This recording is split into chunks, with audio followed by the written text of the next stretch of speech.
أعوذ بالله السميع العليم من الشيطان اللعين الرجيم. بسم الله الرحمن الرحيم. In the name of God, most merciful, ever merciful, and may God's peace and blessings be upon His holy Prophet Muhammad and the purified members of his household and progeny. Allahumma salli ala Muhammad wa ali Muhammad wa ajil farajah. So we are in this at this place, at this stage in the course. We're at the second in the series of 3 lessons that have to do with divine justice. So he said this part of the book is basically volume 1, and after it covers a number of issues related to epistemology and worldviews, and it goes into the proofs for the existence of God, attributes of God, and monotheism in general. The book ends, or volume 1 ends, the 20 lessons, ends with 3 lessons on divine justice. So the previous lesson was kind of an introduction to some of the topics, and you're going to see how they're all related to each other, closely related. This second one, the topic itself is considered one of the most complex, one of the most detailed. Of course, we're not going to go into the details here, but this topic in Islamic theology is one of the most complex ones, and one of the ones that has resulted in the most variance or discrepancies and disagreement among scholars, leading to entire schools of thought emerging from these topics. And this is in Arabic, the topic is al-qada wal-qadar. So the way to translate it here is divine decree and predestination. So divine decree being al-qada, and we'll talk a little bit more about what each word means, and predestination is al-qadar. So this lesson is, let's say that the outline of the lesson, the author starts by giving an overview of the notions of qada and qadar, divine decree and predestination. He makes one quick distinction between what we may refer to as epistemic or ilmi, and we'll explain what he means, al-qada al-ilmi, al-qadar al-ilmi, and al-qada al-ayni, al-qadar al-ayni. So that's ontological and epistemological, and we'll explain what those mean. Then he links it back to the topic that we began in the last session, which is free will. So we spoke at length about it. Now we'll see how this topic of divine decree and predestination, how it links back to the topic of free will, and how free will is the central issue that needs to be resolved. So in order to resolve the objection, so as you can see at the end, examining the objection, that's the actual answer to the issue of free will. In order to get to it, we have to make a stop, and the stop is the types of causation. So once we keep in mind, once we fully understand what we mean by types of causation, once that part is clear, then we can go back to directly answering the question of how can we align and make compatible free will while recognizing divine decree and predestination. And the lesson ends with the author going back to what I have translated as the fruits, the benefits that we get out of believing in divine decree and predestination. So these are going to be more practical than theoretical. We spoke a little bit about that in the last session, so we'll continue a little bit deeper into those benefits. So let's start with the notions of divine decree and predestination. So as we said, the way we're translating the words, al-qada, divine decree. And if you read, the words sometimes are used interchangeably, but we will not be using them interchangeably in a lesson context, but sometimes people use them interchangeably. They say qada when they technically mean qadar, and they use qadar when they technically mean qada. Okay, so we're going to actually make the distinction between the two. So the distinction, if you look after, sometimes used interchangeably, the word qadar in Arabic includes all of these notions, because it's very difficult to find a specific one-word translation to qada or qadar. So I'm trying to give you all the different meanings that are going into this directly. So qadar can mean measurement. It can mean limits. it can mean the calculation or the planning. So when we say that there's qadar or there's taqdeer, or when the whole Quran says إِنَّا كُلَّ شَيْءٍ خَلَقْنَاهُ بِقَدَرٍ, everything that we have created with limits, with a plan, with calculation. This is what we're talking about. So when we say qada and qadar, it's in that same meaning. Allah subhanahu wa ta'ala has created the world in a way where everything has been given specific limits, has been given its context, has been given a quantity, a quality, circumstances. This is what we mean by qadar. Okay?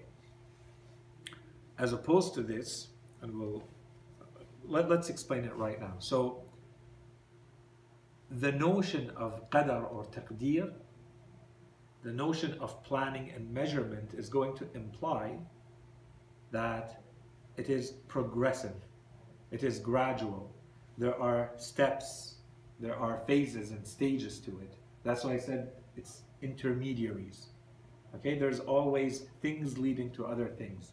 And a taqdeer, or the planning or the calculations, to use a wrong word here, but calculation is, because it doesn't really apply to Allah subhanahu wa ta'ala, but for us to understand what we mean, all of this has to be taken into account.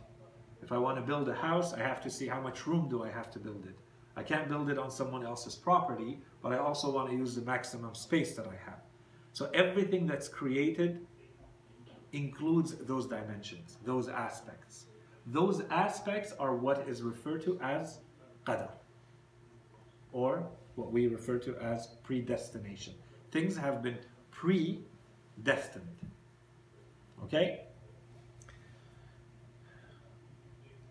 The second notion is the one of qada. So what do we mean by qada in Arabic? Anyone who has the rudiments of Arabic knows qada is judgment. Is the legal system is referred to as qada because you have a judge who has decrees, who judges, who makes decisions. So qada is in that sense. It's a matter that has been decided. It's a matter that has been decreed, stated, finalized. That's al-qada. So when you take both notions together, now you understand what we mean by al-qada wal-qadar. So on the one side, we have the world has certain final states. So if you take a snapshot in time of the universe and you look at everything, you see that it has a certain state. That's qada. If you look at the end of the world, you have the final state. It didn't get to that in an instant. There was a gradual progression. There were stages. There were things that led to that. There were causalities upon causalities that led to that. All of that work, all of that development, all of that gradation and progression is what goes into qadar, what goes into the predestination. Because things were put in a certain context, in certain qualities, in certain quantities, it led to certain outcomes. The outcome is the qada, is the final decree. How did we get to that decree? There's something that gets to it. That something is everything that you have put in the world, all the limitations, all the context, all the aspects that you have put in. So that's part of the plan or the planning that lead to that. That's al-qadar. And so when we say al-qada wal-qadar, we're basically saying both of these are in the hands of God. So it's not random.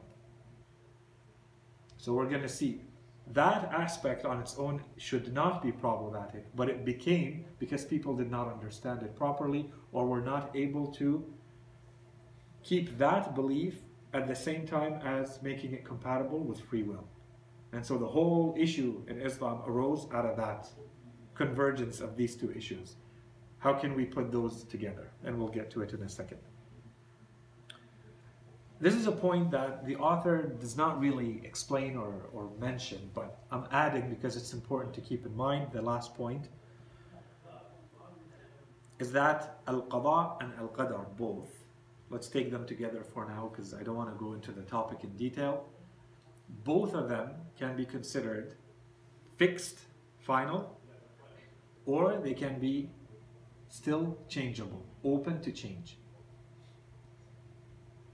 When they are fixed, they are fixed. It's done. Allah subhanahu wa ta'ala has decreed, no matter what happens, no matter what we try to do, that has been decreed by Allah, and that's how it's going to be. But there are other situations, there are other circumstances where we have a lot of wiggle room. We have flexibility. Although Allah subhanahu wa ta'ala has decreed something, that decree may change. And if we go to the Holy Quran and we go to the riwayat, we see that we have been told some of those factors of change, what they can be. We have riwayat, for instance, that say that someone who gives charity, you are going to remove some of the calamities, some of the tribulations, some of the tests or the difficulties awaiting you. When you give charity, some of those disappear. Doesn't mean all of them are going to go away, but some of them are going to go away. We have in our narrations that someone who is respectful and charitable and kind to their parents or to their family members, Allah subhanahu wa ta'ala extends their life. They make their life longer. So if they're supposed to die at 80, they may die at 82 or at 100. And Allah subhanahu wa ta'ala in His eternal knowledge knows whether you're going to die at 80 or 100. But it's that the wiggle room has also been put part of your life path. And so that's where we see that there are things that have been decreed divinely by Allah subhanahu wa ta'ala. And there is a predestination, there is a pre-planning, but there's also room for change. Not in everything, but where there is room for change, it's up to us to know how do we make those changes. And so this is where our religion can come in and feed all of that. But as I said, I didn't want to go into that topic. I'm just mentioning it in passing.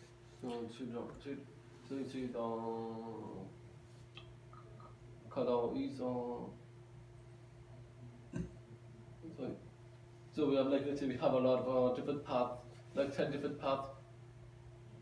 But at the period, our pre-word action is take a step towards a destination, and that become a predestined. We've taken this path, so Qadar is the predestination, right? And the Qadar is the gradual build up. No, that's the opposite. So Qadar is the final decree. Qadar is the final. And the Qadar is what you have been given. So did you decide who your parents were? Did you decide what year you were going to be born or what city? This is all part of Qadar. This is all part of the limitations and the circumstances that have been put in your life. Each one of these is a limit, is part of the pre-planning. Some of these, there's nothing you can do about it. Some of them are happening, and you're choosing as you go in your life. Every day, every instant, you're going in one direction or another. And you still have time, always, to change or go faster or slower or a different path. Okay? Okay. So if we go to the Holy Quran, these notions are very, very present. Here are some of the verses that speak about al-qada wal-qadar. So in Surah Al-Imran, this is Maryam alayhi salam. She says, "My Lord, how shall I have a child, seeing that no human has ever touched me?" He said, "So it is that Allah creates whatever He wishes when He decrees." So in Arabic, إِذَا قَضَى أَمْرًا. When He decrees a matter, He just says to it, be, and it is. So this is what we meant when we said, some things, it's in the hands of God, and there is no wiggle room here. And the word that the Quran uses here, and I'm going to come back to it, that's why I wrote it in Arabic, is qada. So this is a reference to qada. Qada is not gradual. Qada is one whole, total. One way to look at qada is a total of all the taqdeer, or all the qadar. The qadar are all the different aspects, limitations, contexts that have been put in place, but they all culminate, they all lead to, they all total in something, an outcome. The outcome is al-qada. All of these are qadar, put together, they lead to one qada. That's one way to look at it. So here what we have see is, they say in Arabic, it's definitely, it's one instant. And the Quran, when it talks about it, it says, kun fayakun. It's the glimpse. In a glimpse, in an instant, it happens. Okay, that's qada. But could it be together for action? that predestined her to this path at that. It could be. It could be. In this case, Allah subhanahu wa ta'ala, or the verse does not go into that. It's basically a reference to the notion of qada. Allah subhanahu wa ta'ala has decreed that you shall get pregnant in this manner without being touched by another human. Because she's objecting that, how could this be? This doesn't fall into any of the natural laws. How could this be? And you're going to see how the Quran always refers or uses this terminology when it's talking about things that may seem like they are supernatural. They do not fall in the normal natural order that we know.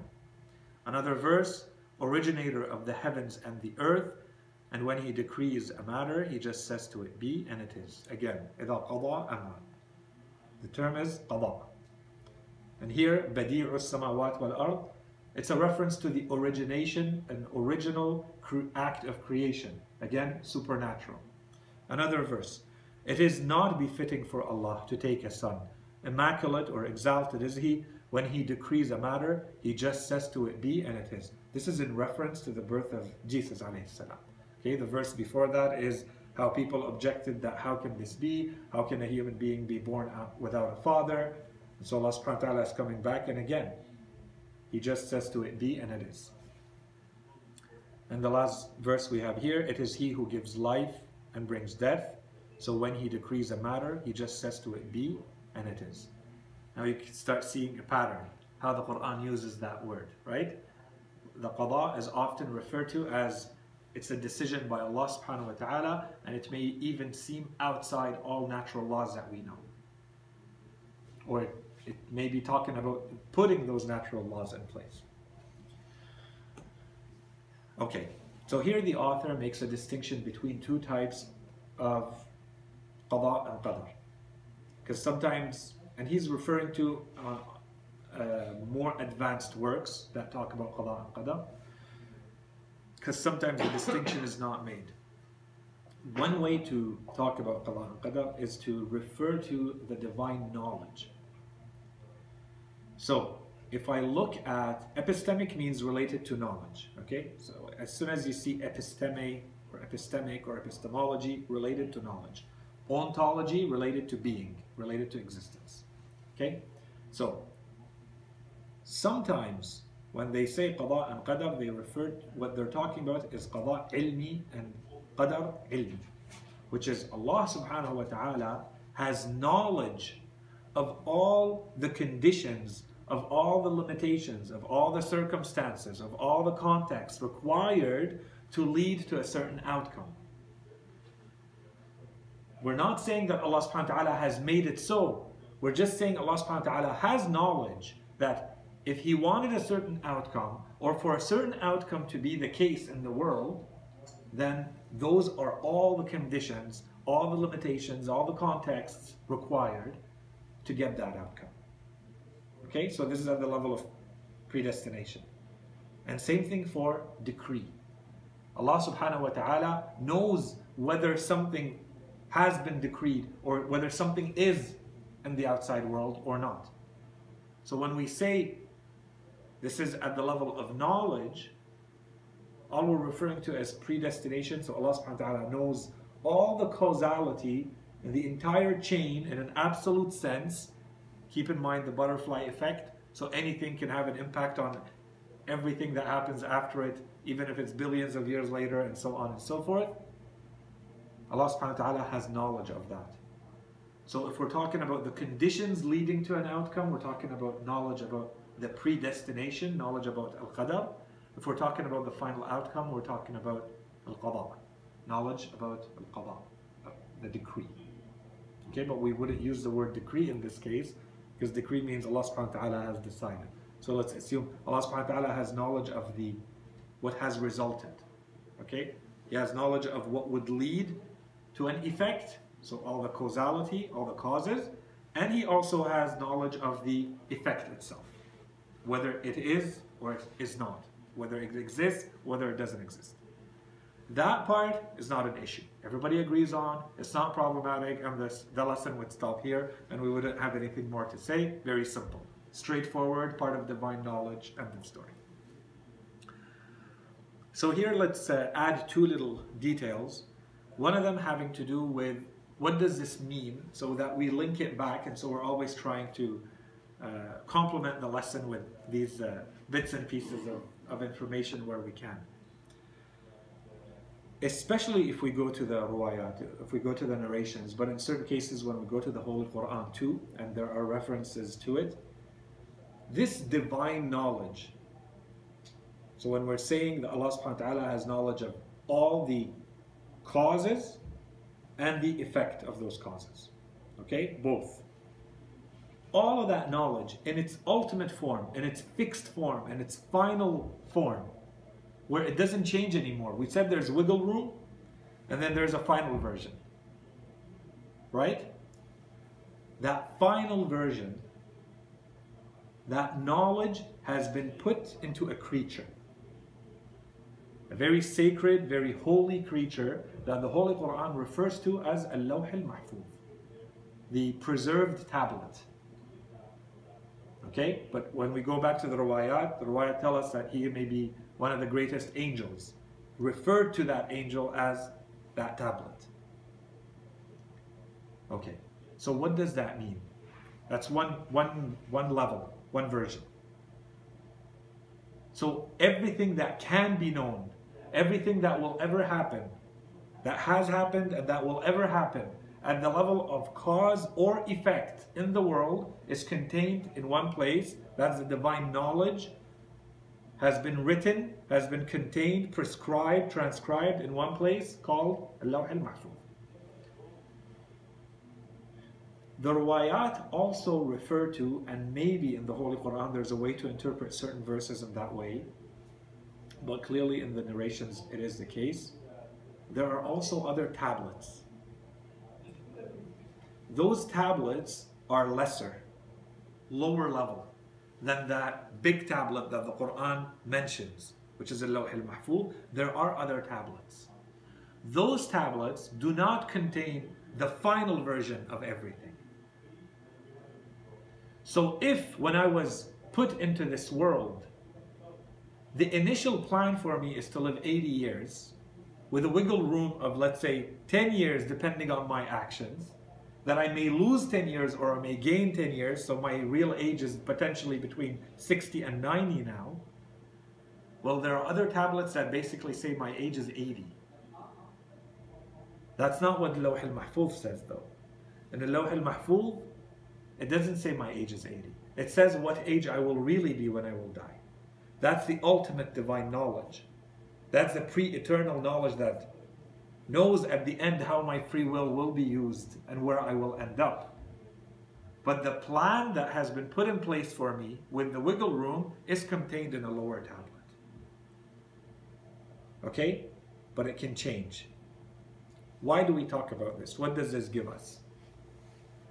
This allows us to understand why, if someone is able to purify themselves, they can start having access to a special kind of knowledge. The special kind of knowledge that you have access to, so let's say you are one of the awliya, or you are a certain level of a prophet or a messenger, and there are different levels of them. Some of them may have access to one level of knowledge, and others have access to another level of knowledge. So depending on my level of purity, my access, my proximity to Allah subhanahu wa ta'ala, I may be able, based on that level, I may be able to tell when someone is born, I may be able to tell how their life is supposed to unfold.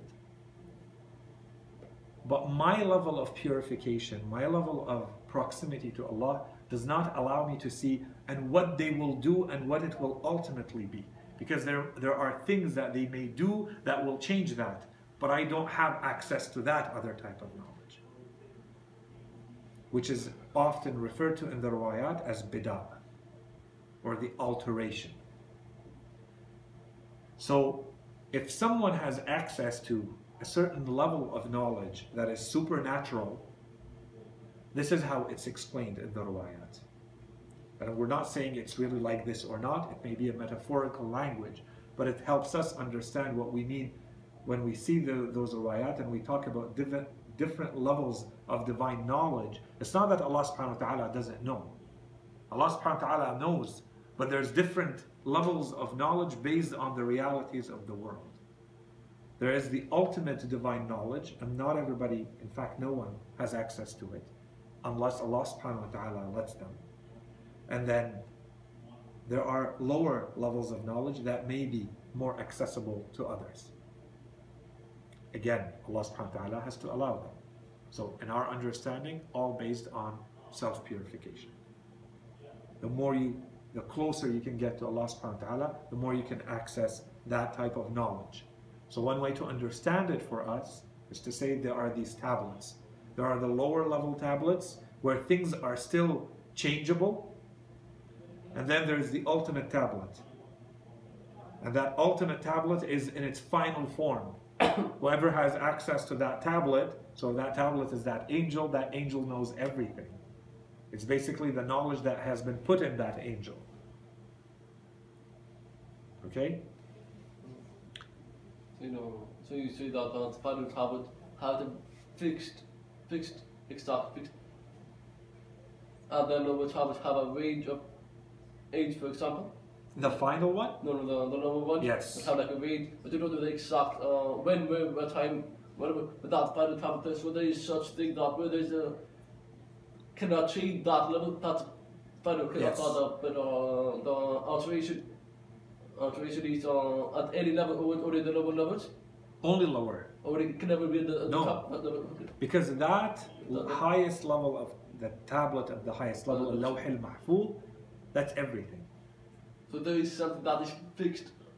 One of the tablet that's fixed. To simplify things for ourselves, we can say it's equal to divine knowledge. So if we say, when we talked about divine knowledge, that Allah subhanahu wa ta'ala knows what you're going to do and how you're going to use your free will and what the final outcome is going to be, and one of the easiest ways to understand it is to say He's even outside of time. So there is no past and present for Him. The complexity for us is that there's past and present. Allah subhanahu wa ta'ala's knowledge is not of that kind.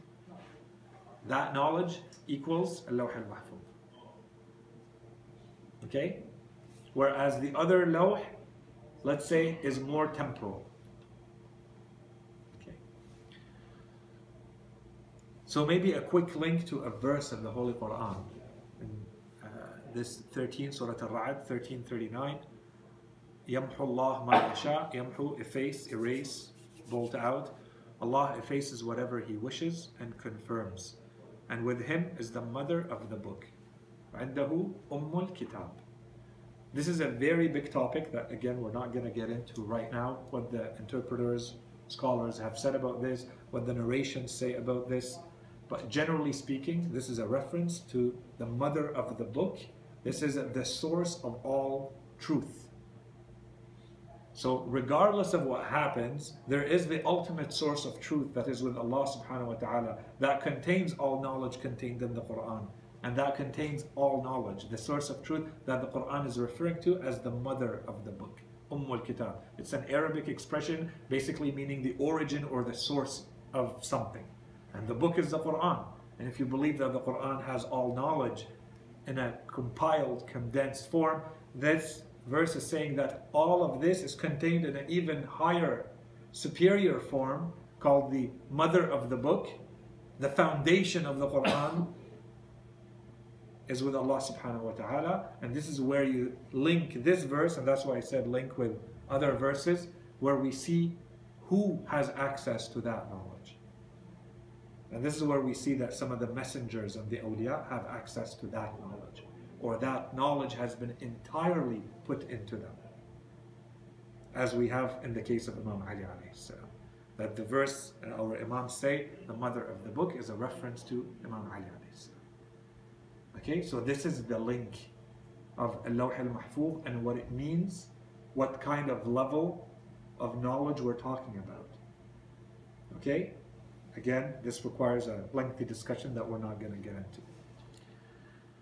We talked about al-bida', so basically this is the idea that Allah subhanahu wa ta'ala may decree, Allah subhanahu wa ta'ala may pre-plan, so to speak, the world in a certain way, but there's a wiggle room. And this is in reference to the idea that we have talked about a few times, then we're coming at it from another angle, which is Allah subhanahu wa ta'ala, are his hands tied with the laws that he has himself put in place, with the world that he has put in place, or can he change anything in it?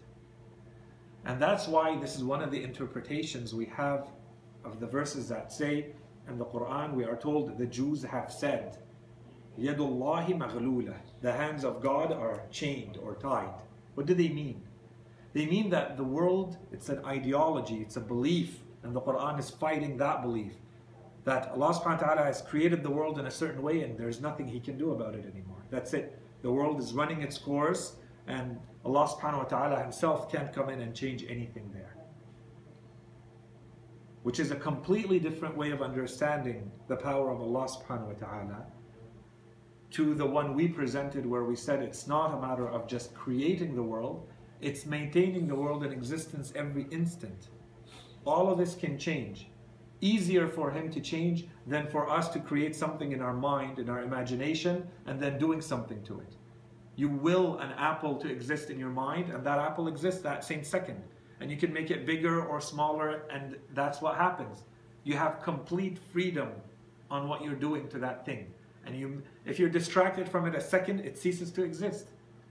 And we said this helps us understand the type of relationship Allah subhanahu wa ta'ala has with the world. It must be maintained in existence every instant, which is a completely different way of seeing things than saying Allah subhanahu wa ta'ala's hands are tied, that he cannot intervene into the world and make changes to it. He doesn't have that kind of power. So the idea of bid'ah is, yes, there are laws in place, and yes, there are pre-plans, and there are conditions, and there are circumstances, but there's also wiggle room. There are also things that were supposed to be happening in a certain way. Understanding things at a certain level should have led to a certain outcome, and yet Allah subhanahu wa ta'ala intervenes to change that outcome. And we talk about bid'ah. The plan seems to have changed, but even that plan changing is actually part of a bigger plan. That's what we're trying to refer to when we say there's different levels of tablets. There's a plan, and that plan is part of a bigger plan. And that change is for a reason. It's not random. It's not Allah subhanahu wa ta'ala changed his mind. It's that change was required. And it was part of the bigger plan in the first place. But that's not how we would see it. Okay. Yes? Just this objection, is the Mu'tazila, I believe? Exactly. So here, objection to the belief in epistemic. So this is what we already covered. So L is lesson, so lesson 18. This is a previous lesson where we started talking about this, and we linked it to divine knowledge. And when we said, how can we say Allah subhanahu wa ta'ala, if we're saying that my free will is going to be included in the divine knowledge, can we still say that I have a free will or not? That was in the previous lesson. And we addressed that. I'm not going to repeat it. And so that concerns more the epistemic or the knowledge objection. And that one is the easier objection. The bigger objection is aini, in the outside world.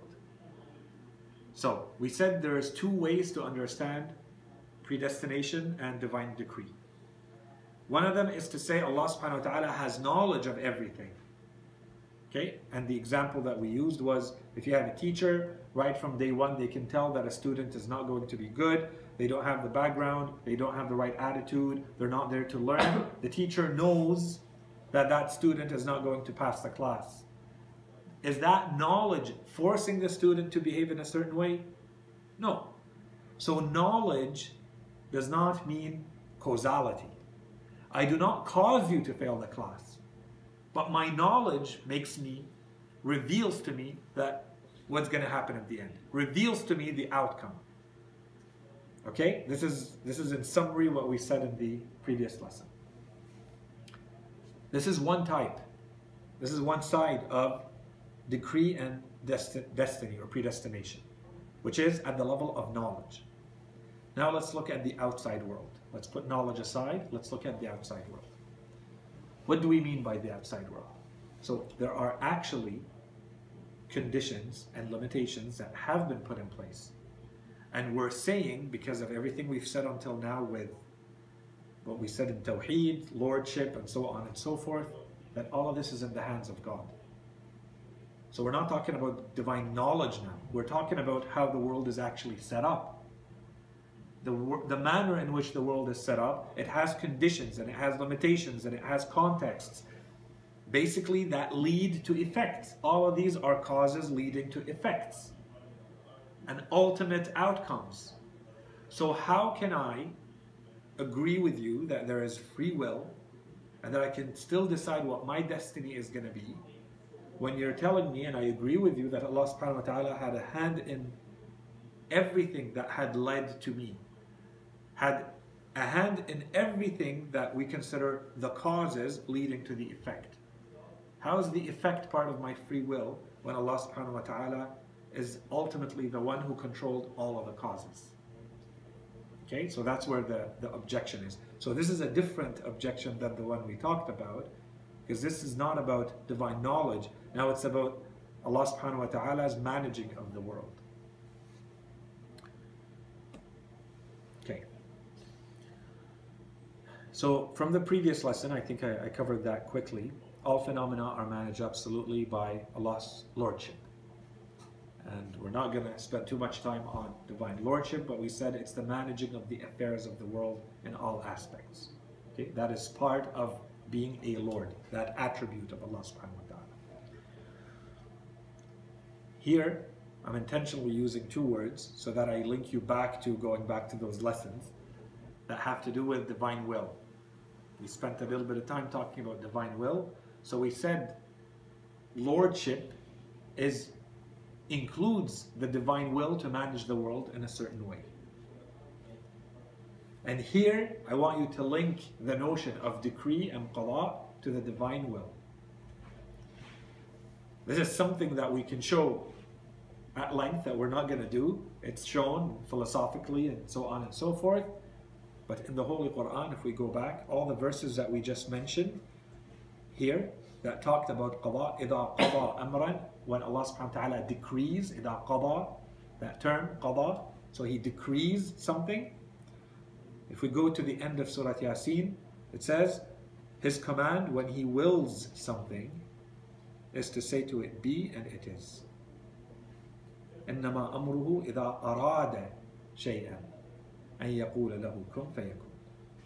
So all the other verses said, إِذَا قَضَى أَمْرًا, here's إِذَا أَرَادَ شَيْئًا. So the outcome is the same, which basically tells us we can put an equal sign and say those two terms can be used interchangeably, qada and irada. We're not saying we can use them all the time, that's a lengthy discussion, but generally speaking, this is the link I wanted to make, bring you back to the notion of irada. Okay, we talked about that, the divine will, when we talked about the attributes of Allah subhanahu wa ta'ala, attributes of action and essence. Okay, so part of the Lordship of Allah subhanahu wa ta'ala, part of running the world includes the divine will.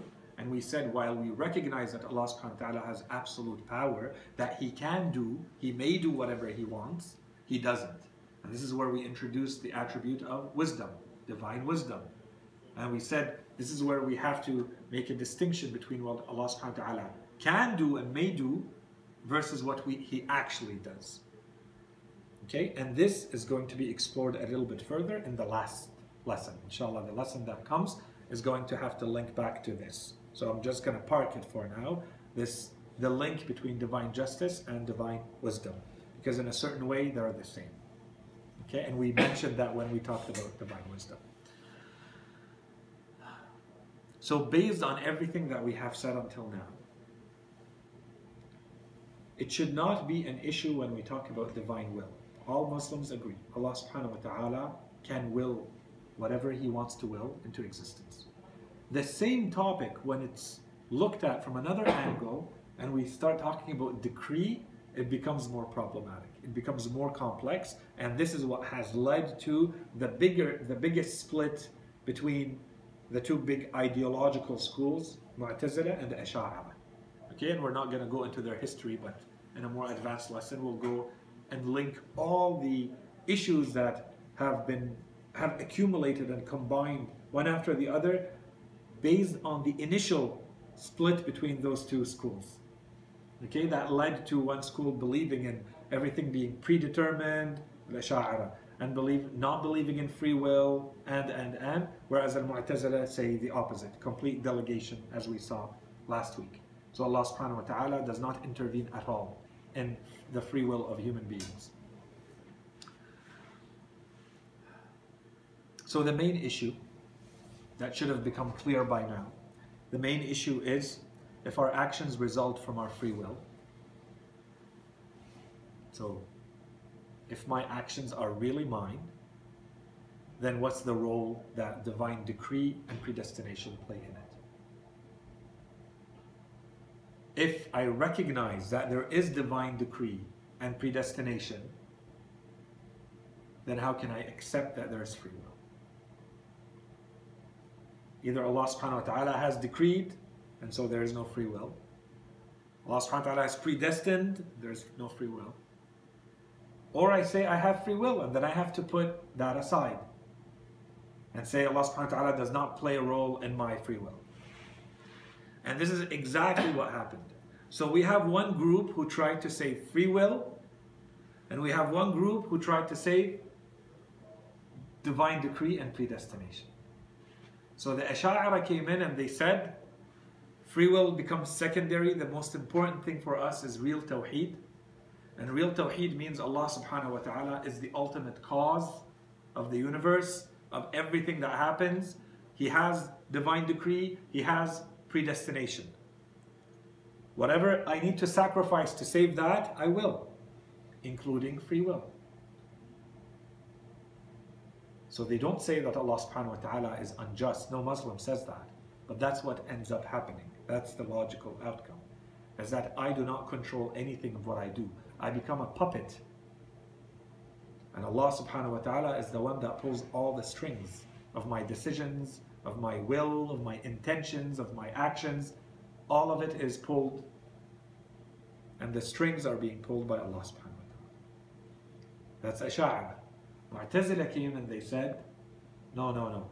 The most important thing, the point of all creation, is for the human being to try to go to heaven, and if he fails, to go to hell.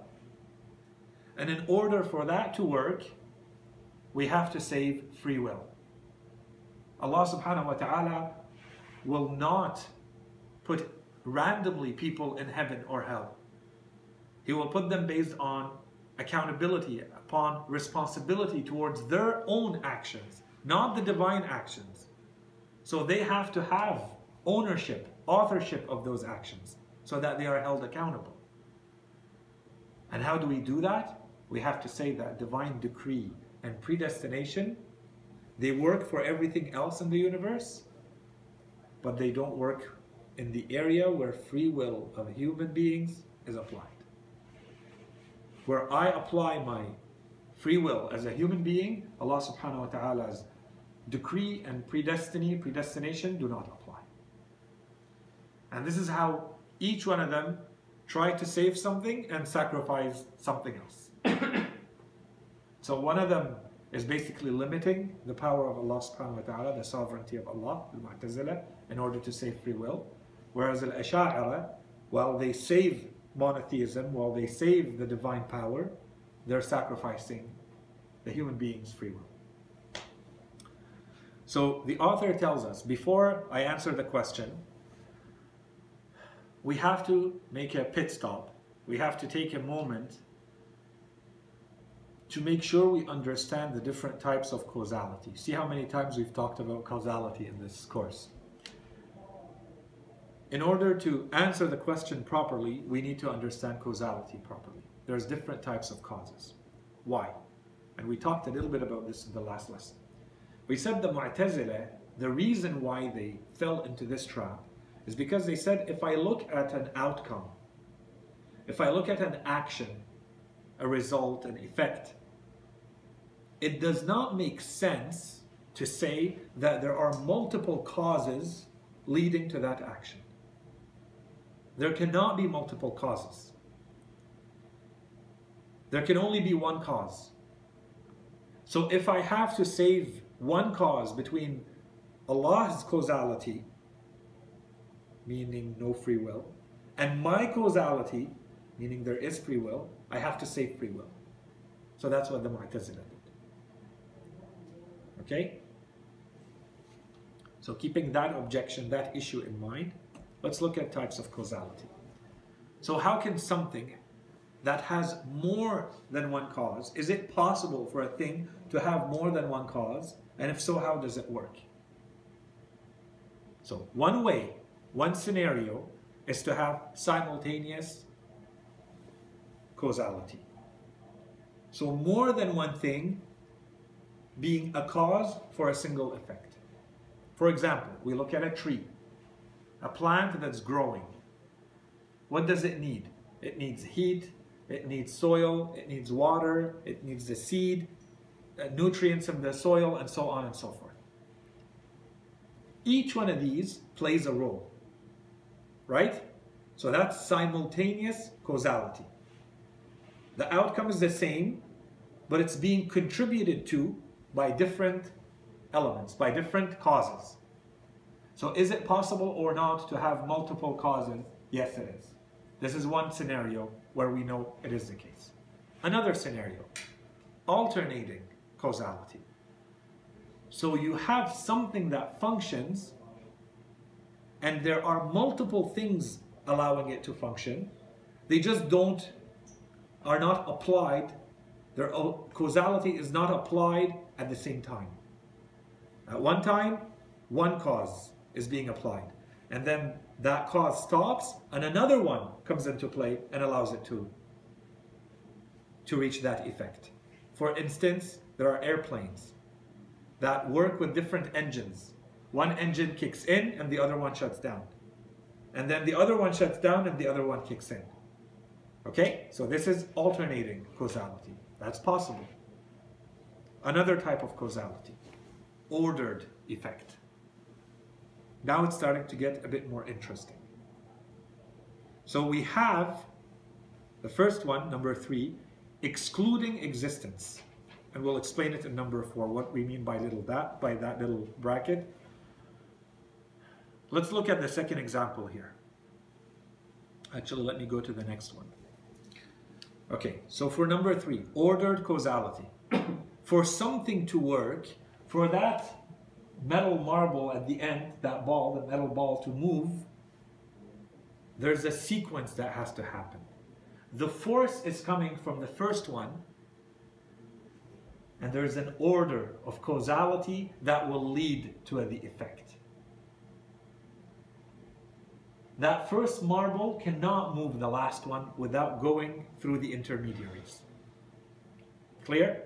Same thing with the fire going to that last match. It has to go through all of them. Same thing with the dominoes. Right? Okay. Or the other example, and we've given a few examples of this during the course. Let's say I look at someone and they're writing something with a pen. So what's really doing the writing? Obviously there's a will from the person to write. There's an arm with a hand at the end of it holding a pen, and it's writing.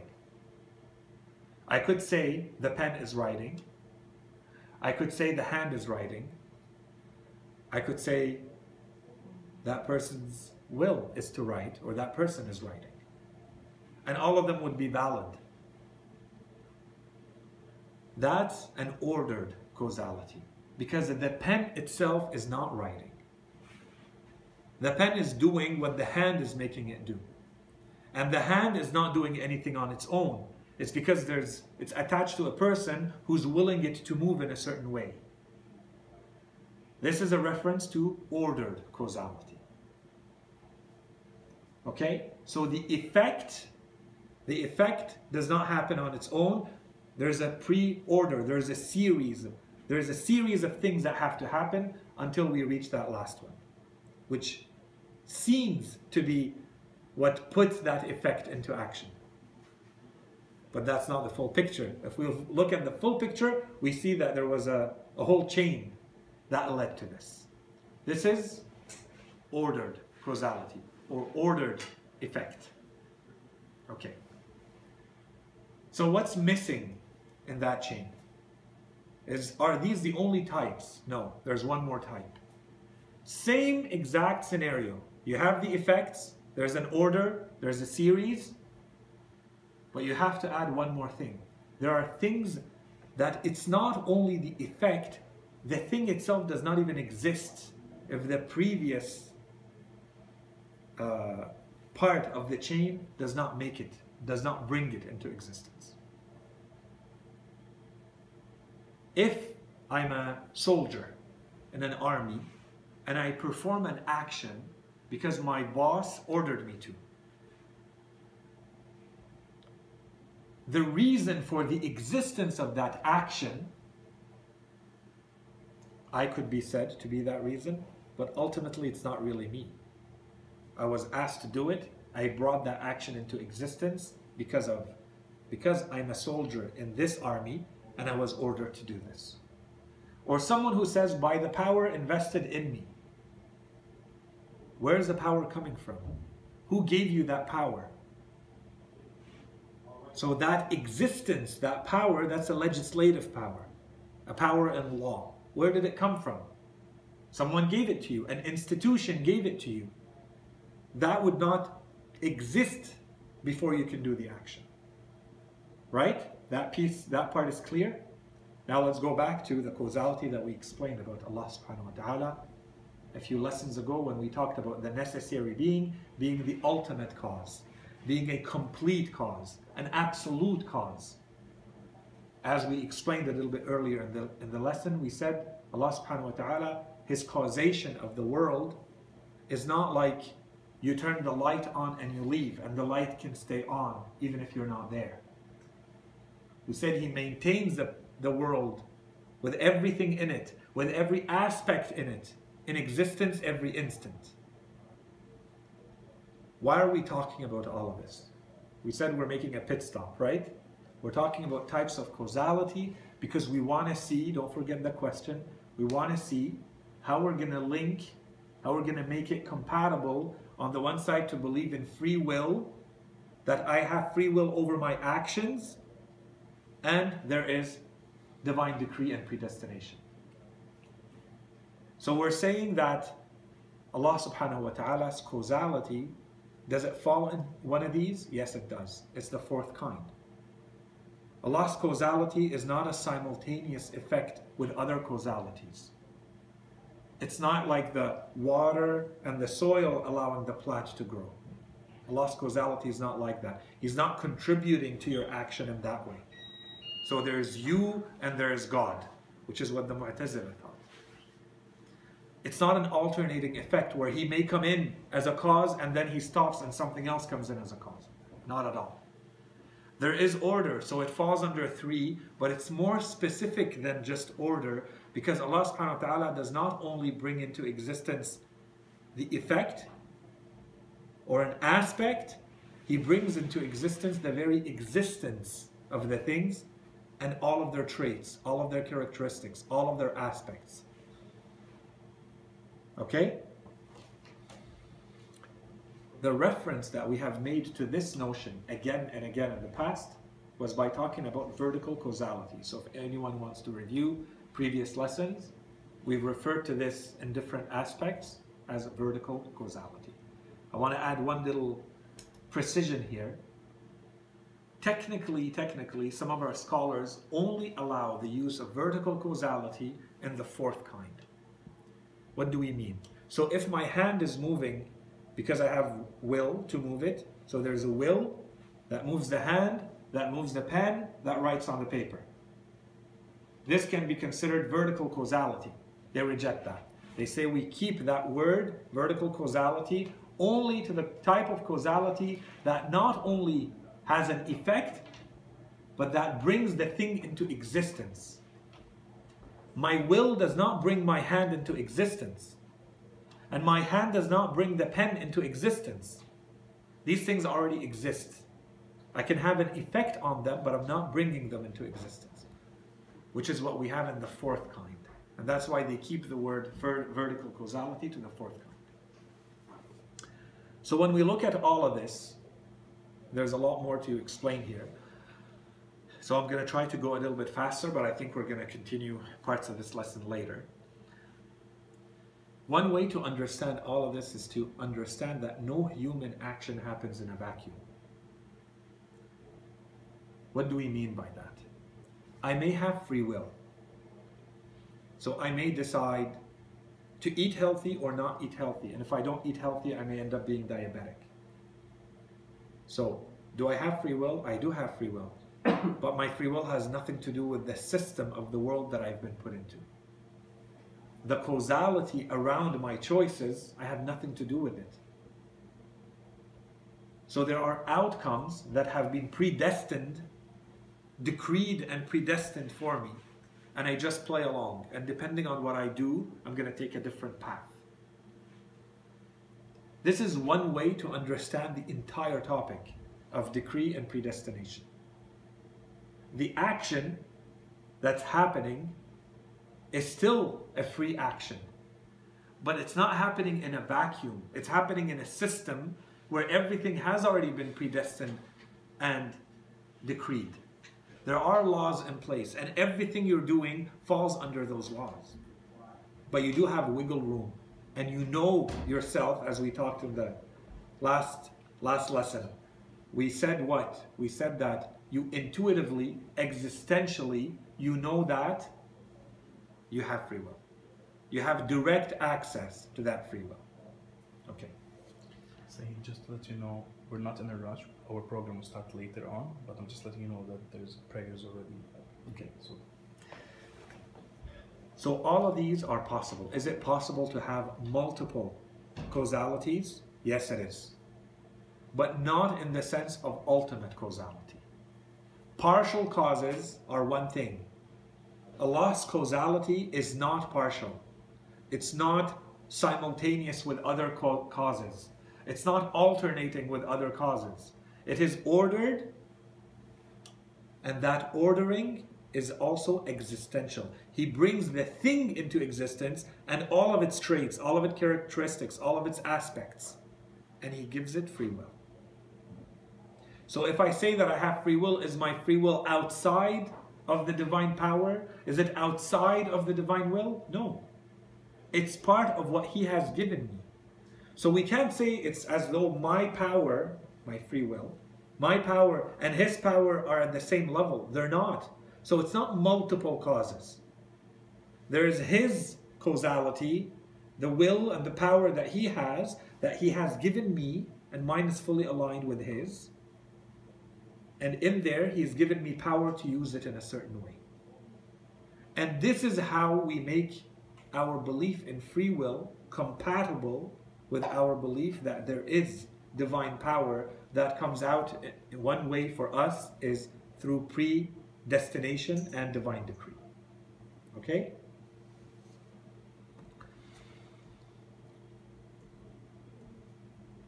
Okay.